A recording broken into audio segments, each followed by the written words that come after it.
চট্টগ্রামের মিরেরসরায়ে থেমে থাকা বাসে কাভার ভ্যানের ধাক্কা। চট্টগ্রাম প্রকৌশল বিশ্ববিদ্যালয়ের শিক্ষার্থী সহ নিহত 5। কুষ্টিয়ায় আওয়ামী লীগের দুই গ্রুপের সংঘর্ষে 2 জন নিহত, আহত কমপক্ষে 20। বাড়িঘর লুটপাট ভাঙচুর। নির্বাচন কমিশন গঠনের আগে সতর্ক থাকতে হবে সার্চ কমিটির বিষয়ে। রাজনৈতিক দল ও জনগণের কাছে স্পষ্ট করে নির্বাচনী ব্যবস্থার উপর আস্থা ফেরানোর তাগিদ। পাবলিক বিশ্ববিদ্যালয়ে শিক্ষক নিয়োগে পরীক্ষা পদ্ধতির বিরোধী শিক্ষক নেতারা। তাদের দাবি, নিয়োগের আগে পুলিশ ভেরিফিকেশনে বঞ্চিত হবেন মেধাবীরা। এবং যুক্তরাষ্ট্রের ওয়াশিংটনের শপিং মলে বন্দুকধারীর গুলিতে 3 নারী নিহত, পুলিশের অভিযান শুরু।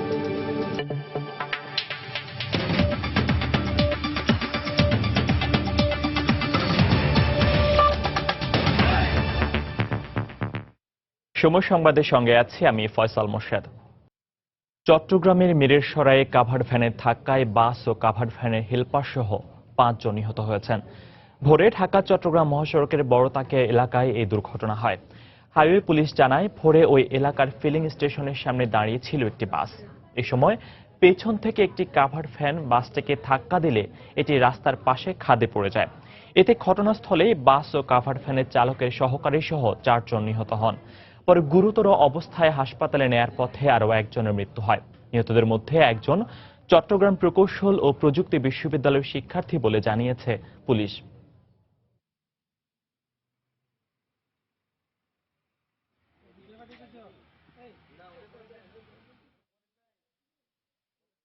ঘটনাস্থল থেকে 4 জনকে উদ্ধার করে নিয়ে একজনকে হসপিটালে প্রেরণ করি। হসপিটালে একজন মারা গেছে।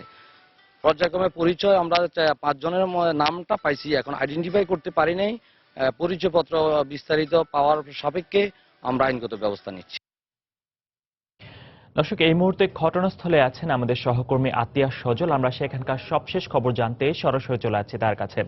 সজল, আপনাকে জানিয়ে রাখি যে আজকে যে এখানকার যে সড়ক দুর্ঘটনাটি ঘটেছে, এটা সকাল ভোর 5:30টার দিকে মহাসড়কের যে পুলিশ যে জোরালগঞ্জ থানার ইনচার্জ রয়েছেন আমাদেরকে জানিয়েছেন যে ঢাকা থেকে ছেড়ে আসা শ্যামলী পরিবহন এই ঘটনাস্থলে এসে বিকল হয়ে পড়ে এবং বিকল হয়ে যাওয়ার পরে এখানে যে শ্যামলী পরিবহনটিতে যে যাত্রী ছিল সে যাত্রীকে তারা মহাসড়কের থেকে নামিয়ে বিভিন্ন বাসে চিটাগাং চট্টগ্রাম উদ্দেশ্যে স্থানান্তর করছিল।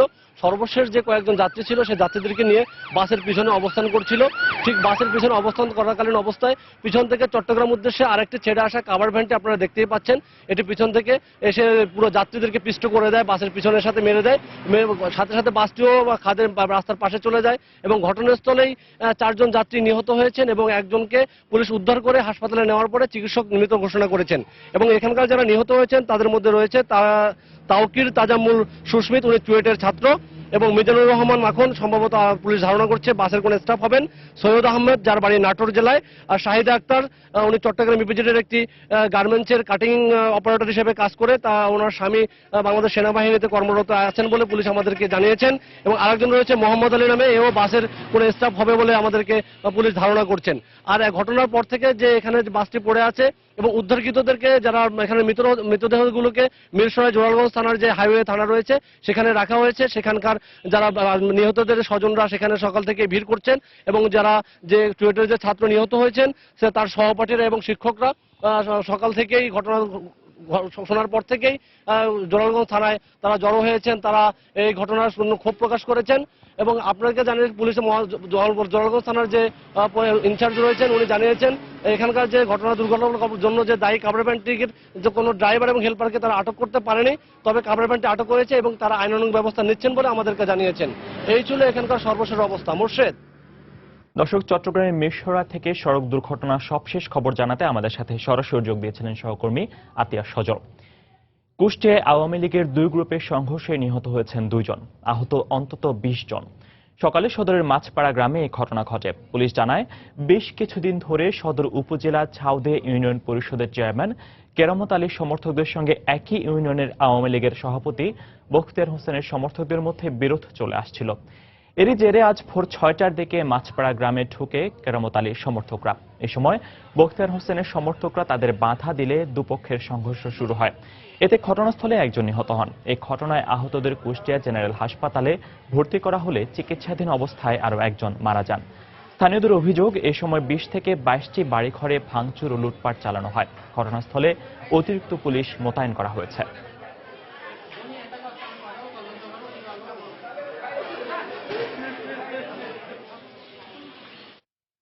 নির্বাচন কমিশন গঠন প্রক্রিয়া যেমনই হোক তা জনগণ ও রাজনৈতিক দলগুলোর কাছে স্বচ্ছ ও জবাবদিহিমূলক করার তাগিদ দিচ্ছেন বিশেষজ্ঞরা। তারা বলছেন, সকলের কাছে গ্রহণযোগ্য কমিশনই পারে রাজনৈতিক সংকট অনেকাংশেই লাঘব করতে। পাশাপাশি ইসিকে রাজনৈতিক প্রভাবমুক্ত রাখারও তাগিদ দিচ্ছেন তারা। রাশেদ লিমনের রিপোর্ট। প্রধান নির্বাচন কমিশনার সহ নির্বাচন কমিশন নিয়োগে আইন প্রণয়নের কথা বলা হলেও গত 4 দশকেরও বেশি সময় তা সম্ভব হয়নি। সবশেষ 2012 সালে সার্চ কমিটির সুপারিশের মাধ্যমে কাজী রকিবউদ্দিন আহমদের নেতৃত্বে এই কমিশনের নিয়োগ দেন রাষ্ট্রপতি। আসছে ফেব্রুয়ারিতেই শেষ হচ্ছে এ কমিশনের মেয়াদ। আইন প্রণয়নের বিষয়টি কোনো অগ্রগতি না থাকায় এবারও সার্চ কমিটির মাধ্যমে কমিশন গঠনের ইঙ্গিত দিয়েছে আইন মন্ত্রণালয়। আর তাই কমিশন গঠনের আগে সম্ভাব্য সার্চ কমিটি গঠনে বেশি সতর্ক হওয়ার পরামর্শ বিশেষজ্ঞদের। তারা বলছেন, সার্চ কমিটি থেকে কমিশন গঠন পুরো প্রক্রিয়াটি রাজনৈতিক দল ও সাধারণ মানুষের কাছে স্পষ্ট হওয়া দরকার। সার্চ কমিটিতে কারা থাকবে ওটা একটা ইম্পর্টেন্ট। এই সার্চ কমিটি কিভাবে লোকজনকে সিলেক্ট করবে, লিস্ট করবে, কারা এরা, এটাও জানা উচিত। যদি কোনো রাজনৈতিক দলের কোনো অবজেকশন থাকে সেটা নিতে হবে তাকে। আমার এখন ক্ষমতায় থাকতে হবে, সেজন্য আমি নির্বাচন কমিশন করে আমার ক্ষমতার বৈধতা নেওয়ার জন্য যা যা করো তা করবো, তাহলে তার এগুলোর কোনো অর্থ নেই। তো সুতরাং ওই জন্য বলছি আমি সবটা এখন সরকারের হাতে, 90% দায়িত্ব সরকারের, 10% বাকিদের। দেশে পুরো নির্বাচনী ব্যবস্থার উপর আস্থা ফিরিয়ে আনতে দক্ষ কমিশন গঠনের পাশাপাশি সংবিধান প্রদত্ত ইসির স্বাধীনতা শতভাগ নিশ্চিত করাও জরুরি বলে মনে করেন তারা। আলটিমেটলি হচ্ছে যে কমিশনটা হওয়ার পরে যারা কমিশনে যাবেন তাদের আচরণ, তাদের কর্মপদ্ধতি, তারা কি ডেলিভার করছেন, সেটা হচ্ছে ইম্পর্টেন্ট। এটা করতে গেলে এখন অত্যন্ত ডিফারেন্ট মেজাজের প্রকৃতির মানুষ দরকার। সে মানুষ দেশের নাই তা না, কিন্তু তাদেরকে আপনি বসাচ্ছেন কিনা। সম্মতিক্রমে যদি একটা নির্বাচন কমিশন গঠিত হয় তাহলে নির্বাচন কমিশন অর্ধেক কাজ শেষ। তাহলে যে জনগণের যে কনফিডেন্স, আস্থাটা, সেটার জন্য আর কষ্ট করতে হবে না। তবে নির্বাচন কমিশন গঠনে দ্রুত সময় উপযোগী আইন প্রণয়নেরও তাগিদ দিচ্ছেন বিশেষজ্ঞরা। রাশেদ লিমন, সময় সংবাদ, ঢাকা। পাবলিক বিশ্ববিদ্যালয়ে শিক্ষক নিয়োগে পরীক্ষা পদ্ধতির বিরোধিতা করে সিনিয়র শিক্ষকরা বলছেন, মেধা যাচাইয়ের জন্য লিখিত পরীক্ষা জরুরি নয়। আর নিয়োগের আগে পুলিশ ভেরিফিকেশন করা হলে মেধাবীরা বঞ্চিত হবেন বলেও শঙ্কা তাদের। তবে সরকারি সিদ্ধান্ত মানা হবে কিনা তা আগামী 6 অক্টোবর এইইউবির সভায় সব উপাচার্য ঠিক করবেন বলে জানিয়েছেন শাহজালাল বিশ্ববিদ্যালয়ের উপাচার্য। দিগেন সিংহের ছবিতে আব্দুল আহাদের রিপোর্ট। অনিয়ম এড়াতে শিক্ষক নিয়োগে মৌখিকের সাথে লিখিত পরীক্ষাও নিতে পাবলিক বিশ্ববিদ্যালয়গুলোকে নির্দেশনা দিয়েছে সরকার। এছাড়া সরকার বিরোধী কর্মকাণ্ডে লিপ্ত অপরাধীদের নিয়োগ ঠেকাতে শিক্ষক নিয়োগের পূর্বে পুলিশ ভেরিফিকেশনের নির্দেশনাও দেয়া হয়েছে। তবে এমন নির্দেশনা এখনো আসেনি বলে নিশ্চিত করেছেন সিলেটের 2টি সরকারি বিশ্ববিদ্যালয়ের রেজিস্ট্রার। বিশ্ববিদ্যালয়ে আসার পর বিশ্ববিদ্যালয় কি করবে, বিশ্ববিদ্যালয়ের শিক্ষকরা কি করবে, বিশ্ববিদ্যালয় কর্তৃপক্ষ কি করবে, সেটা পরের বিষয়। তবে এটা নিশ্চিত আমাদের কাছে কোনো নির্দেশনা আসেনি। শিক্ষক নিয়োগের পূর্বে লিখিত পরীক্ষা ও পুলিশ ভেরিফিকেশন পদ্ধতির ঘোর বিরোধী সিনিয়র শিক্ষকরা। তারা বলছেন, মেধা যাচাইয়ের জন্য লিখিত পরীক্ষার যৌক্তিকতা নেই। আর নিয়োগের পূর্বে পুলিশ ভেরিফিকেশন বা গোয়েন্দা রিপোর্ট চালু করলে প্রকৃত মেধাবীরা বঞ্চিত হবে। স্বচ্ছতা যদি থাকে এবং সদিচ্ছা যদি থাকে তাহলে এটা সম্ভব মেধা যাচাই করে নিয়োগ দেওয়া। এর জন্য পরীক্ষা জরুরি নয়। পুলিশ ভেরিফিকেশন পূর্বে বা গোয়েন্দা রিপোর্ট পূর্বে এইটা আমাদের শিক্ষকদের সম্পর্কে এই ধরনের করা আমরা এটা মানি না। তবে শাহজালাল বিশ্ববিদ্যালয়ের উপাচার্য বলেন, আগামী 6 অক্টোবর ঢাকায় দেশের সকল উপাচার্যদের বৈঠক রয়েছে। নিয়োগের আগে পরীক্ষা নেওয়ার সিদ্ধান্ত আসলে সেটা মানা হবে কিনা তা বৈঠকেই ঠিক করা হবে। ভাইস চ্যান্সেলরদের একটি ফোরাম, ওই ফোরামে আমার মনে হয় একটি বিষয় আলোচনার জন্য আছে, সেখানে হয়তো এই বিষয়টিও হয়তো আলোচিত হবে। ইতিমধ্যে যদি চিঠি আমরা প্রাপ্ত হই সেটার আলোকে আমরা আলোচনা করব, করে হয়তো একটা সম্মিলিত সিদ্ধান্ত হয়তো আসা যাবে। বর্তমানে দেশে 38টি পাবলিক বিশ্ববিদ্যালয় থাকলেও 37টিতে শিক্ষা কার্যক্রম চলছে। আব্দুল আহাদ, সময় সংবাদ, সিলেট। সময় সংবাদে আরো থাকছে, টঙ্গীর টাম্পাকো কারখানায় অগ্নিকাণ্ডের 13 দিন পেরিয়ে গেলেও এখনও নিখোঁজ 11 শ্রমিক। অন্তত লাশটি খুঁজে পাবার প্রত্যাশায় প্রতিদিনই এলাকায় স্বজনের ভিড়। চুয়াডাঙ্গায় মাছের আড়তগুলোতে জমে উঠেছে ইলিশের বেচাকেনা। বরিশাল, বরগুনা, ভোলাসহ বিভিন্ন জেলার মোকাম থেকে প্রতিদিন প্রায় ৩০০ মণ ইলিশ চুয়াডাঙ্গার বিভিন্ন আড়তে আসছে। ব্যবসায়ীরা জানান, ইলিশের সরবরাহ বেড়ে যাওয়ায় বেশ লাভবান হচ্ছেন তারা। অন্যদিকে সাশ্রয়ী মূল্যে কিনতে পেরে খুশি ক্রেতারাও।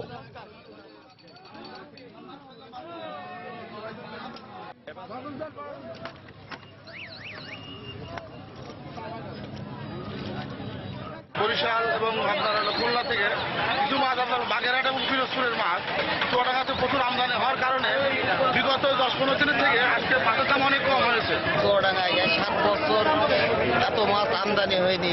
এখন চুয়াডাঙ্গায় যা মাছ আসছে এই মাছ আমরা অনেক দিন দেখিনি। বিগত 3-4 বছর ধরে যে ইলিশ মাছ আমাদের চুয়াডাঙ্গাতে আমদানি ছিল না, আজকে এবছর আমাদের এই সিজনে 1 মাস যাবত যেভাবে ইলিশ আমদানি হচ্ছে তাতে সাধারণ মানুষও খেতে পাচ্ছে। টঙ্গীর টাম্পাকো ফয়েল কারখানায় অগ্নিকাণ্ড ও বিস্ফোরণের 13 দিন পার হলেও এখনও সন্ধান মেলেনি 11 শ্রমিকের। প্রিয়জনের সন্ধানে প্রতিদিনই কারখানা এলাকায় ভিড় করছেন স্বজনরা। প্রত্যাশা, অন্তত লাশটি খুঁজে পাবেন। এদিকে উদ্ধারকারীরা বলছেন, নিখোঁজের সন্ধান না পাওয়া পর্যন্ত চলবে ধ্বংসস্তূপ সরানোর কাজ। নিজামুদ্দিন লিটনের ক্যামেরায় বিস্তারিত রাশেদ বাপ্পির রিপোর্টে। 3.5 বছর বয়সী সামিয়া মায়ের সঙ্গে গত 13 দিন ধরে খুঁজছে বাবাকে। বাবা তাকে ঈদে মেহেদি কিনে দেওয়ার প্রতিশ্রুতি দিয়েছিলেন, কিন্তু ছোট্ট শিশুটি জানে না আর কোনোদিন হয়তো ফিরবে না তার বাবা। গত 10 সেপ্টেম্বর টঙ্গীর টাম্পাকো ফয়েল কারখানায় অগ্নিকাণ্ডের পর থেকে খোঁজ মিলছে না বাবা মাসুম আহমেদের। তুমি আমাকে মেহেদি এনে দিও, সে তো আর ফিরে আসলো না মেহেদি নিয়ে। আমার ওছাড়া কেউ পৃথিবীতে নেই, মাও নেই, বাবাও নেই, শ্বশুর নেই, শাশুড়িও নেই। আমি কার কাছে গিয়ে মেনে দাঁড়াবো? টাম্পাকো ট্র্যাজেডির ঘটনায় এখন পর্যন্ত মৃতের সংখ্যা 35 জন। এর মধ্যে 29টি লাশ হস্তান্তর করা হয়েছে পরিবারের কাছে। বিকৃত হয়ে যাওয়ায় ডিএনএ টেস্টের অপেক্ষায় ঢাকা মেডিকেলে আছে 6টি লাশ। আর দুর্ঘটনার পর থেকে এখন পর্যন্ত খোঁজ মিলছে না 5 শ্রমিকের। এসব শ্রমিকের স্বজনরা প্রতিদিনই ভিড় করছেন টাম্পাকো কারখানা এলাকায়। আমার স্বামী ধ্বংসস্তূপের আলো যদি পড়েও থাকে, অন্তত আমি একটা চিহ্ন যদি পাই, আমি তাও তারে কবর দেবো। আমাকে কোনোদিন একটা ভালো করে ধমক দেয়নি, কোনোদিন আমাকে মারে নেই। আমাকে ধমক দিলে সে হাসিয়ে দিত। তার মুখ, তার গেঞ্জি, তার ফ্যান, আমি 20 বছর ধরে সংসার করি, আমি কি হারে চিনি না? আমি শুধু আমার স্বামীর লাশটা চাই, আমি আর কিছু চাই না ওনাদের কাছে। আমার লাশটা আমার কাছে দে। দুর্ঘটনার 13 দিন কেটে গেলেও এখনো পুরোপুরি নেভানো যায়নি টাম্পাকোর আগুন। সমন্বিত উদ্ধার কার্যক্রম শেষ হতে আরো 10 দিনের মতো সময় লাগতে পারে। 11 জবিত 6 জনের মৃতদেহ পাওয়া গেছে, কিন্তু শনাক্ত হয়নি। সেই হিসেবে বলা যায় আমাদের 5 জন মানুষকে আমরা এখনো একদমই পাচ্ছি না। তো মূলত ওই 5 জনকেই খুঁজে পাওয়ার জন্য আমাদের এই উদ্ধার তৎপরতাটা এখনো চলছে। সাভারের স্পেকট্রাম থেকে রানা প্লাজা, তাজরিন থেকে টঙ্গীর টাম্পাকো কারখানা। দেশের শিল্প কারখানার দুর্ঘটনায় গত 8 বছরে প্রাণ গেছে প্রায় 5,500 শ্রমিকের। মৃত্যুর এই সারি আর কত দীর্ঘ হলে নিরাপদ কর্মপরিবেশের নিশ্চয়তা পাবেন শ্রমিকরা? রাশেদ বাপ্পি, সময় সংবাদ, টঙ্গী, গাজীপুর। সময় সংবাদে আরো থাকছে, এবার ট্যানারি মালিকদের সিন্ডিকেটের কবলে চামড়া শিল্প। কোরবানির 10 দিন পেরিয়ে গেলেও নেই কেনার উদ্যোগ, বিপাকে কাঁচা চামড়া ব্যবসায়ী ও আড়তদাররা।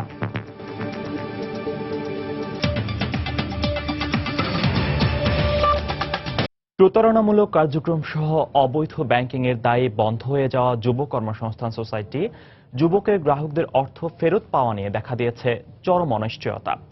10 বছর ধরে মানবেতর জীবনযাপন সহ নানা রকম হুমকি নিয়ে দিন পার করতে হচ্ছে প্রতিষ্ঠানটির গ্রাহকদের। এ বিষয়ে কয়েক দফা কমিশন গঠন করা হলেও ক্ষতিগ্রস্ত 3 লাখ গ্রাহকের অর্থ ফেরত দেওয়ার প্রক্রিয়ার কোনো সুরাহা করতে পারেনি সরকার। বিস্তারিত ইমতিয়াজ আহমেদের রিপোর্টে। রাজধানীর শাহবাগের আজিজ কোঅপারেটিভ মার্কেটে কয়েকটি দোকান ভাড়া নিয়ে 1994 সালে একটি অলাভজনক প্রতিষ্ঠান হিসেবে যাত্রা শুরু করে যুবক কর্মসংস্থান সোসাইটি যুবক। এরপর আরজেএসসি থেকে নিবন্ধন নিয়ে উচ্চ সুদের বিনিময়ে আমানত সংগ্রহ এবং ঋণদান কর্মসূচি কার্যক্রম চালু করে প্রতিষ্ঠানটি। অবৈধ এই কার্যক্রম কেন্দ্রীয় ব্যাংকের নজরে আসলে 2006-এ এক তদন্তে যুবকের প্রতারণামূলক কার্যক্রম সহ অবৈধ ব্যাংকিং এর চিত্র উঠে আসে। তখনই বন্ধ করে দেওয়া হয় প্রতিষ্ঠানটির কার্যক্রম। বন্ধের 10 বছর পেরিয়ে গেলেও ক্ষতিগ্রস্তদের অর্থ ফিরিয়ে দিতে সরকারি উদ্যোগ খুবই ধীরগতির। এ অবস্থায় অর্থ ফেরত পাওয়া তো দূরের কথা, জীবনের হুমকি নিয়ে দিন পার করতে হচ্ছে অনেককে। এ সরকার আর ওইসব কোনো না, আপনি টাকা নিছেন আপনি টাকা দিবেন, কইতে দিবেন আমি জানি না বাবা, এই চাপের চোটে আমি বাড়ি ছেড়ে অন্য জায়গায় ভাড়া থাকি। খালি আমাদের সময় বলতেছে যে এই টাকা পাবেন পাবেন পাবেন পাবেন, আমরা খালি প্রতারণাই সরকারের থেকে শিখে হইতেছি, সব থেকে পাবলিক থেকে, যুবক তো নাই। লাইসেন্স করে যারা এই ধরনের কাজ করে তাদেরকে আইনের আশ্রয় এনে আপনার সুবিচারটা করে আপনার ব্যবস্থা নেওয়া। অর্থ মন্ত্রণালয়, আইন মন্ত্রণালয়, সবশেষ বাণিজ্য মন্ত্রণালয় ঘুরে ভাগ্য বিড়ম্বিত যুবকের ক্ষতিগ্রস্তদের ফাইল এখন চিরস্থায়ী লাল ফিতায় বন্দী হতে চলছে। বুধবার অর্থ মন্ত্রণালয় যুবকের ক্ষতিগ্রস্তদের ছাড়াই বাণিজ্য মন্ত্রী ও বাংলাদেশ ব্যাংকের ডেপুটি গভর্নরের বৈঠক শেষে এমনই আভাস দেন অর্থমন্ত্রী।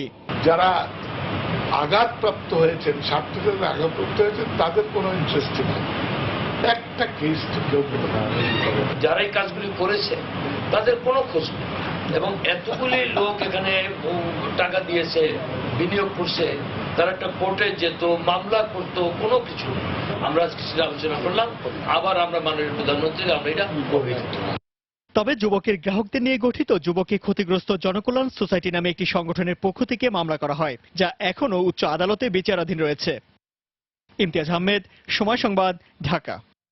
মধ্যস্বত্বভোগীদের পর এবার ট্যানারি মালিকদের সিন্ডিকেটের কবলে পড়েছে দেশের চামড়া শিল্প। কোরবানির 10 দিন পেরিয়ে গেলেও এখনো পর্যন্ত মাঠ পর্যায় থেকে চামড়া কেনার কোনো আগ্রহ দেখায়নি ট্যানারি মালিকরা। এই অবস্থায় শত কোটি টাকা মূল্যের লাখ লাখ পিস চামড়া নিয়ে বিপাকে পড়েছেন চট্টগ্রামের কাঁচা চামড়া ব্যবসায়ী এবং আড়তদাররা। বিস্তারিত জানাচ্ছেন কমল দে। ঈদের আগে ট্যানারি মালিকদের চামড়ার দর নির্ধারণ নিয়ে যে কারসাজি শুরু হয়েছিল তা যেন থামছে না, বরং ঈদের পর্তা আরো জটিল আকার ধারণ করেছে। বৃহত্তর চট্টগ্রামে এবার রেকর্ড পরিমাণ 5.5 লাখ পিস চামড়া সংগ্রহ হলো, এখন কেনার জন্য ক্রেতা মিলছে না। যেহেতু চট্টগ্রামে 2টি ট্যানারি বন্ধ পরিবেশের কারণে, সেহেতু আমরা ঢাকা ট্যানারি মালিকদের উপর নির্ভরশীল। 10 দিনের মতো হইতেছে, এখনো পর্যন্ত বড় বড় ট্যানারি মালিকেরা আসে নাই। আশা করি ট্যানারি মালিকেরা আসবে। মধ্যস্বত্বভোগীদের তৎপরতার কারণে মাঠ পর্যায় থেকে চামড়া কেনার ক্ষেত্র ছিল কারসাজি। ট্যানারি মালিকেরা লবণ মেশানোর প্রতি বর্গফুট চামড়া 40 টাকা নির্ধারণ করলো, আড়তদারদের চামড়া কিনতে হয় আরো বেশি দামে। এবার আমাদের লবণের দাম বেশি, সব মিলিয়ে তো আপনার 60 টাকার উপরে পড়ে গেছে, ঠিক আছে না? এখন ট্যানারি মাল যদি এর থেকে যদি বেশি দামে না কিনে, তাহলে আমরা বিরাট ক্ষতির সম্মুখীন হব। শুধু তাই নয়, গত কয়েক বছরের চামড়া কেনার বকেও পুরোপুরি পরিশোধ করা হয়নি। এই অবস্থায় কোটি কোটি টাকার বিনিয়োগ নিয়ে চরম সংখ্যার মধ্যে রয়েছেন সাধারণ ব্যবসায়ীরা। 2-3 বছর যাবত আমরা পুরোপুরি টাকাটা পাইতেছি না, বরঞ্চ আমরা ব্যবসা টিকিয়ে রাখার জন্য আমরা নতুন করে আবার পুঁজি বিনিয়োগ করে আমরা চামড়া খরিদ করেছি। বিভিন্ন জায়গা থেকে সুদি টাকা নিয়ে চামড়া কিনছি। এখন যদি এরা মূলত এবছরও যদি টাকা না দেয়, তাহলে আমাদের অনেক বিপদে পড়তে হবে। চট্টগ্রামের কাঁচা চামড়ার আড়তদার সমিতির সদস্য সংখ্যা 112 জন। তারানগরীর মুরাদপুর থেকে আতুরার ডিপো পর্যন্ত 5 কিলোমিটার এলাকা জুড়ে থাকা 300-র বেশি গুদামে সংরক্ষণ করছে বিভিন্ন স্থান থেকে সংগৃহীত পশুর চামড়া। কমল দে, সময় সংবাদ, চট্টগ্রাম। মেঘনার ভাঙনে বিলীন হওয়া ভোলার ইলিশা ফেরিঘাটটি গত 5 মাসেও পুনঃস্থাপন করতে পারেনি কর্তৃপক্ষ। অন্যদিকে বিকল্প রুটের অধিক দূরত্ব ও যান্ত্রিক ত্রুটির কারণে ফেরির স্বাভাবিক চলাচল মারাত্মকভাবে ব্যাহত হচ্ছে। ফলে কমে গেছে যানবাহন পারাপারের সংখ্যা, আর এই রুটে চলাচলকারীদের ভোগান্তি চরমে ঠেকেছে। এই অবস্থায় পরিদর্শনে এসে নৌপরিবহন মন্ত্রী জানান, বিশেষজ্ঞদের পরামর্শ নিয়ে ঘাট স্থাপনের ব্যাপারে ব্যবস্থা নেওয়া হবে। নাসিরউদ্দিন লিটনের তথ্য, উৎপল দেবনাথের ছবি নিয়ে ডেস্ক রিপোর্ট। তীব্র ভাঙনে গত 11 এপ্রিল ভোলার ইলিশা ফেরিঘাটটি মেঘনা গর্ভে বিলীন হয়ে যায়। 2 সপ্তাহের মধ্যে প্রায় 1 কোটি টাকা ব্যয়ে একটি বিকল্প ঘাট নির্মাণ করে বিআইডব্লিউটিএ। কিছুদিনের মধ্যে বিকল্প ঘাটটিও ভেঙে যায়। ফলে দক্ষিণ পশ্চিমাঞ্চলের গুরুত্বপূর্ণ এই সড়ক পথটি সচল রাখতে কর্তৃপক্ষ ভোলার ভেদুরিয়া ঘাট দিয়ে বিকল্প রুটে ফেরি চলাচলের ব্যবস্থা করে। এতে আগে 27 কিলোমিটারের পথ বেড়ে দ্বিগুণ হয়েছে, আর গাড়ি প্রতি 2100 টাকার ভাড়া বেড়ে 5000 হয়েছে। সপ্তাহের ভিতরে 2 থেকে 3 ট্রিপ, এখন সপ্তাহের ভিতর দেখা যায় যে আমরা এক ট্রিপ দিতে পারি। 3 দিন ঘাটে বসে থাকতে হয়, আর টাকাও ডাবল যায়, সময় ডাবল যায়। 6 ঘন্টা হয়েছে ফেরিতে, কখন নামতে পারি বলতে পারি না। আমরা চাই আমাদের ইলিশা ফেরিঘাটটা ঠিক হয়ে যেন। বিকল্প রুটের দূরত্ব ও সময় বেড়ে যাওয়ায় গাড়ি পারাপারের সমস্যা হচ্ছে স্বীকার করে বিআইডব্লিউটিসির শীর্ষ কর্মকর্তা জানালেন, তারপরও দ্রুত সেবা দেওয়ার চেষ্টা অব্যাহত রয়েছে। 2 ঘন্টা 2.5 ঘন্টা লাগতো, এই জোয়ার ভাটার উপর নির্ভর করে এটা 8 ঘন্টা পর্যন্ত হয়ে যায়। তা 8 ঘন্টা একটা ফেরি চলার কারণে নদীর তীরে গাড়িগুলো এমনি জমে যায়। তবে আমাদের প্রচেষ্টা অব্যাহত আছে। বিআইডব্লিউটি এর চেয়ারম্যান জানান, পরিস্থিতি অনুকূলে থাকলে আগামী নভেম্বরের মধ্যে ইলিশায় ঘাট পুনরায় স্থাপনের সম্ভাবনা রয়েছে। আমরা আশাবাদী যে আগামী অক্টোবর নভেম্বরের দিকে হয়তো ওই রুটটা আবার নতুন করে চালু করা যাবে। সম্প্রতি ইলিশা ঘাট এলাকা পরিদর্শনে এসে নদী বিশেষজ্ঞদের পরামর্শ অনুযায়ী পরবর্তী ব্যবস্থা নেয়ার কথা জানালেন নৌ পরিবহন মন্ত্রী। যদি আমরা আমাদের এই পরামর্শ ইতিবাচক হয় তাহলে আমরা এই ফেরিঘাটটার কাজটা খুব শীঘ্রই শুরু করব। ইলিশা ফেরিঘাটের দুটি ফেরিতে মাসে প্রায় 11,000 গাড়ি পারাপার করলেও বর্তমান বিকল্প রুটে যাতায়াত করছে 1,000-এরও কম যানবাহন। সময় সংবাদ, ভোলা। বাগেরহাটের পূজা মণ্ডপে চলছে শেষ মুহূর্তের প্রস্তুতি। শারদীয় দুর্গোৎসবকে কেন্দ্র করে ব্যস্ত সময় পার করছেন প্রতিমা শিল্পীরা। জেলার বিভিন্ন এলাকার মন্দিরে মন্দিরে নির্মাণ করা হয়েছে রাম, লক্ষ্মণ ও দেবী দুর্গা সহ নানা নামের মূর্তি। প্রতিমাকে আকর্ষণীয় করে তুলতে দেয়া হচ্ছে রং তুলির আঁচড়। যথাসময়ে কাজ শেষ করতে দিনরাত কাজ করছেন প্রতিমা শিল্পীরা। এই বছর জেলার 583টি মণ্ডপে দুর্গাপূজার আয়োজন চলছে। উৎসবকে নির্বিঘ্ন করতে প্রস্তুত রয়েছে আইনশৃঙ্খলা রক্ষা বাহিনী। পাইকারি পর্যায়ে আবারও বেড়েছে চিনির দাম। রাজধানী মোহাম্মদপুর বাজারে মাত্র দুদিনের ব্যবধানে প্রতি বস্তা চিনির দাম বেড়েছে 200 টাকা।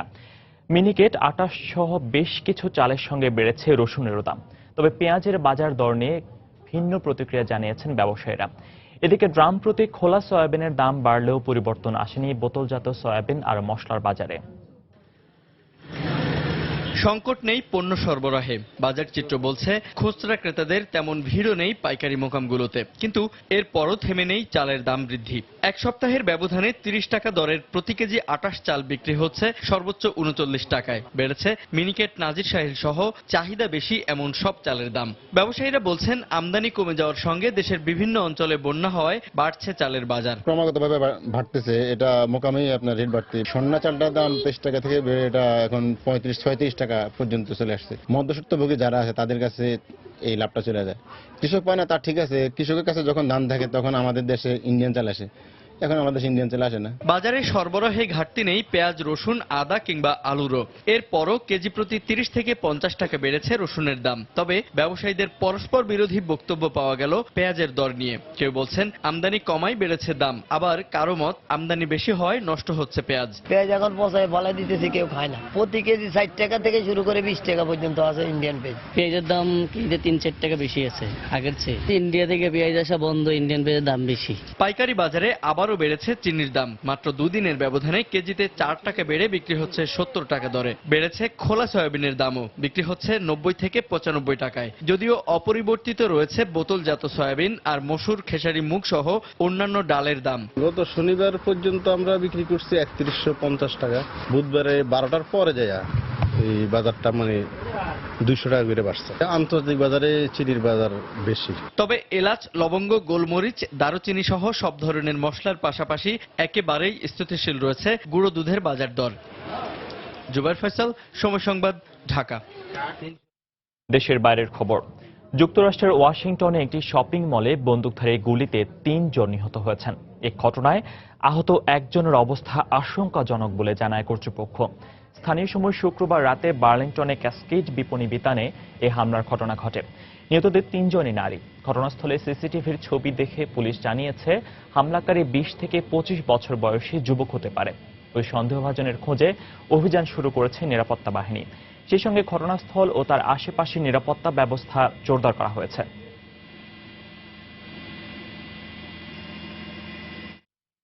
চলমান বিক্ষোভের মুখে যুক্তরাষ্ট্রের নর্থ ক্যারোলাইনার শার্লট শহরে পুলিশের গুলিতে এক কৃষ্ণাঙ্গ নিহতের ঘটনার ভিডিও ফুটেজ প্রকাশ করেছে তার পরিবার।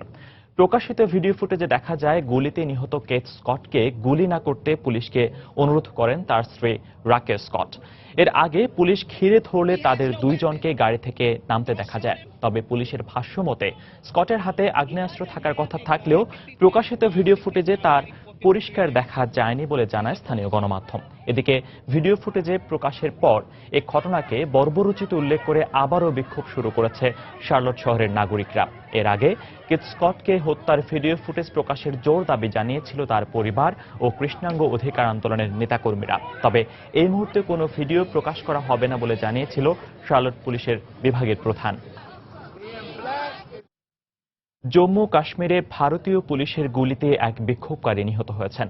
পাকিস্তানি গণমাধ্যম ডনের খবর অনুযায়ী শনিবার বারামুল্লা জেলার সোপোর শহরে বিক্ষোভকারীদের লক্ষ্য করে গুলি ছোড়ে ভারতীয় পুলিশ। এতে একজন নিহত ও বেশ কয়েকজন আহত হন। গেল 18 সেপ্টেম্বর উরি সেনা ঘাঁটিতে হামলার পর থেকেই আবারও উত্তপ্ত হয়ে উঠেছে জম্মু কাশ্মীরের পরিবেশ। এতে ভারতীয় সেনাবাহিনীর অন্তত 20 জন নিহত হন। এই হামলার জন্য পাকিস্তানকে দোষারোপ করেছে ভারত সরকার। তবে সব ধরনের নিরাপত্তা হুমকি মোকাবিলার জন্য পাকিস্তান প্রস্তুত রয়েছে বলে হুঁশিয়ার করেছে ইসলামাবাদ।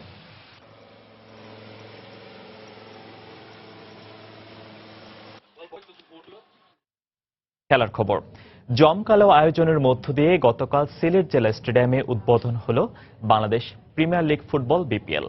উদ্বোধনী অনুষ্ঠানে উপভোগ করতে বিপুল পরিমাণ দর্শক ভিড় করেন সিলেট জেলা স্টেডিয়ামে। প্রথমবারের মতো সিলেটে আয়োজন করা হচ্ছে বিপিএল। অষ্টম ও নবম রাউন্ডের ম্যাচগুলো অনুষ্ঠিত হবে সিলেটে, তাই উদ্বোধনী অনুষ্ঠানে ছিল না কোনো কমতি।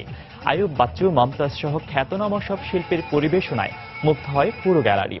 এর আগে সিলেটে অনুষ্ঠিত টুর্নামেন্টগুলোতে দর্শকদের উপচে পড়া ভিড় এবং সফল আয়োজন দেখে সিলেটকে ভেন্যু হিসেবে বেছে নেওয়া হয়েছে বলে জানান আয়োজকরা। একই সঙ্গে সফলভাবে বিপিএল এর অষ্টম ও নবম রাউন্ড আয়োজন করা হবে বলেও প্রত্যাশা সবার। এদিকে প্রথমবারের মতো সিলেটে বিপিএল আয়োজন করায় উচ্ছ্বসিত সিলেটবাসী।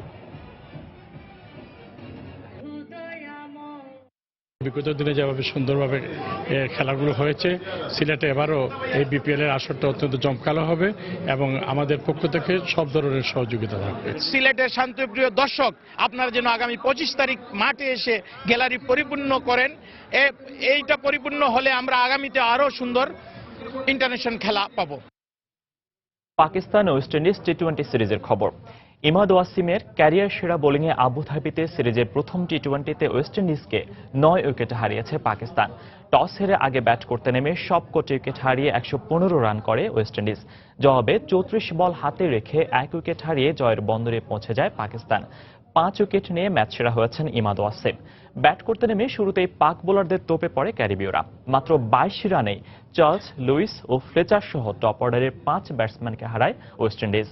মিডল অর্ডারে ব্যাট করতে নেমে সুবিধা করতে পারেনি কারেন পোলার্ড ও অধিনায়ক ব্রাথওয়েট।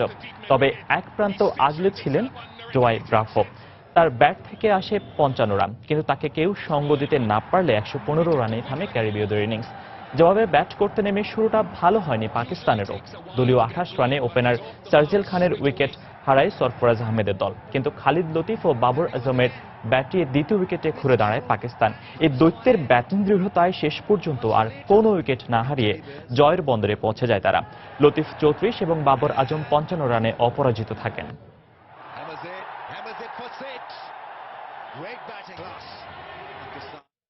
এ পর্যায়ে শীর্ষ সংবাদ জানিয়ে দিচ্ছি আরেকবার।